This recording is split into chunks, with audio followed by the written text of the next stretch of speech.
हमारे साथ 9th class की वंशिका मलिक है और टॉपिक है सर्कुलर मोशन। वंशिका मलिक इस टॉपिक को अपने तरीके से एक्सप्लेन करेगी, तो देखते हैं कि इसको कैसे एक्सप्लेन करती है।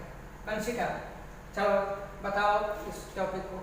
आज का हम लोग का टॉपिक है सर्कुलर मोशन। जैसा कि हम लोग जानते हैं कि the movement of a body along a circular path is called a circular motion. किसी भी बॉडी का मूवमेंट एक सर्कुलर पाथ के अलोंग को हम लोग सर्कुलर मोशन कहते हैं। अब देखिए, जैसे कि सर्कुलर ट्रैक पर कोई ऑब्जेक्ट मूव करता है तो इसको हम सर्कुलर मोशन कहते हैं, उस ऑब्जेक्ट के मोशन को। अब सर्कुलर मोशन का एग्जांपल बताओ।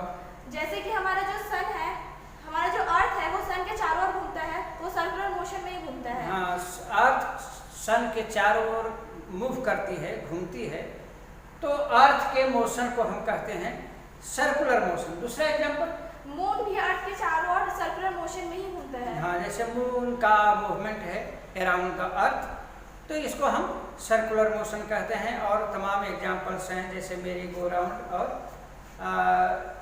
तमाम एग्जांपल्स हैं, तो ये सब सर्कुलर मोशन के। अब इससे रिलेटेड कुछ पॉइंट्स हैं जिसे ये एक्सप्लेन करेगी। हाँ, बताओ। The magnitude of speed remains constant, but its velocity changes continuously due to the change in direction. अगर कोई भी बॉडी एक सर्कुलर पाथ के चारों ओर घूमता है तो उसका जो स्पीड है पूरे मोशन में कांस्टेंट रहता है, लेकिन उसका जो डायरेक्शन है वो हर पॉइंट में चेंज होते रहेगा, क्योंकि ये स्ट्रेट लाइन नहीं, ये एक सर्कुलर पाथ है। और क्योंकि डायरेक्शन चेंज हो रहा है हर पॉइंट में, तो इसका जो वेलोसिटी है वो भी कंटिन्यूअसली चेंज होते रहेगा। हाँ, जैसा कि ये बता रही है कि इसका speed remains constant but velocity changes due to change in direction.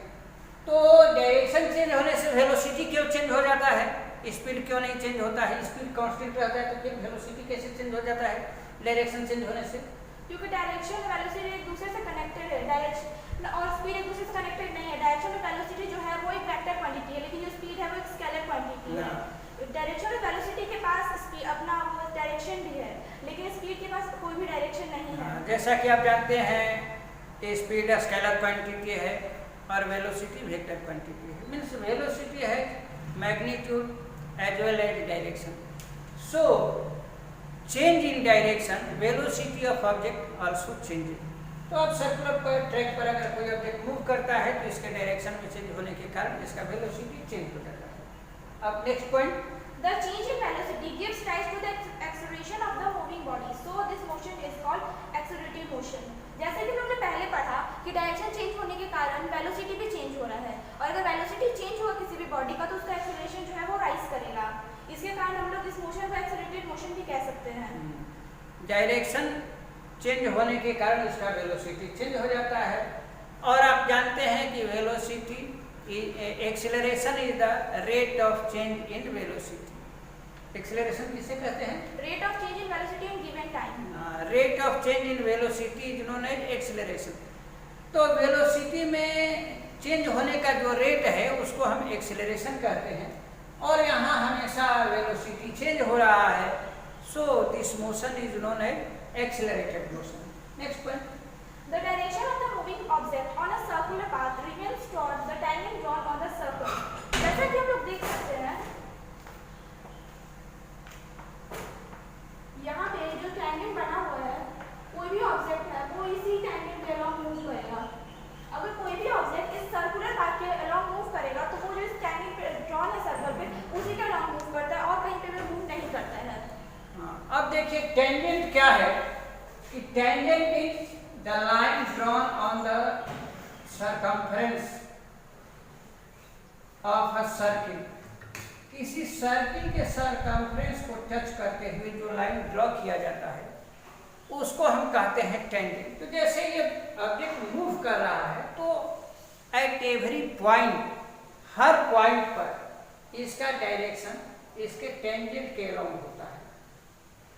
तो यही ये कह रही है कि direction of moving object on a circular path remains constant towards the tangent drawn on the circle.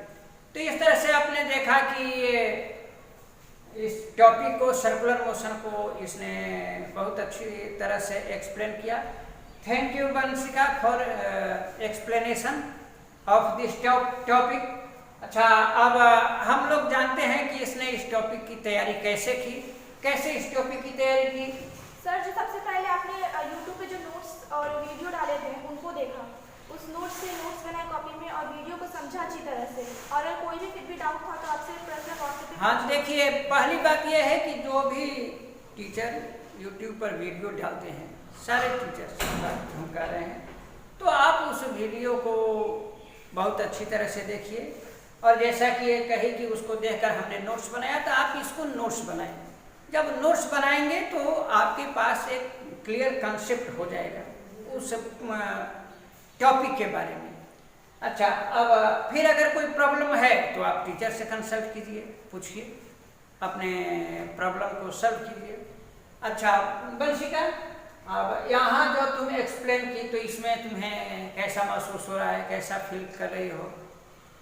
इस टॉपिक को समझाने के बाद हमको और ज़्यादा अच्छे से कंफर्म हो गया कि हमको अच्छे से समझ में आ गया, और एग्जाम के लिए मैं प्रिपेयर भी हो गया कि इसको दोबारा से कभी हमको पढ़ने की जरूरत नहीं पड़ेगा, मेरे दिमाग में पहले से स्टोर रह जाएगा। हाँ, अब देखिए किसी भी चीज़ को हम अगर अच्छी तरह से एक्सप्लेन कर देते हैं तो हमारे दिमाग में लंबे समय तक बना रहेगा, तो ये एग्जाम के लिए भी बहुत बेनिफिशियल होगा।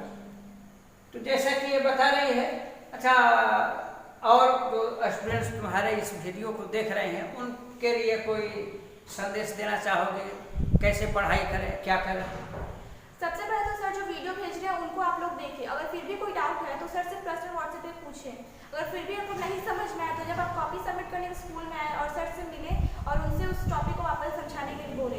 हाँ, देखिए अगर आपको कोई प्रॉब्लम है, कहीं भी कन्फ्यूजन है, तो आप रिलेटेड टीचर से कंसल्ट कीजिए, उनके व्हाट्सएप नंबर पर, उनसे फ़ोन पर कॉल करके आप अपने डाउट को क्लियर कर सकते हैं। सारे टीचर्स इसके लिए आपको हमेशा अवेलेबल हैं।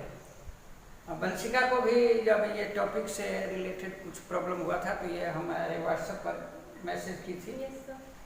तो हमने उसको क्लियर किया, तो आप अपने डाउट को क्लियर करिए और अपने पढ़ाई को आगे कंटिन्यू करते रहिए। तो okay, thank you Vanshika for your well explanation. Okay, thank you.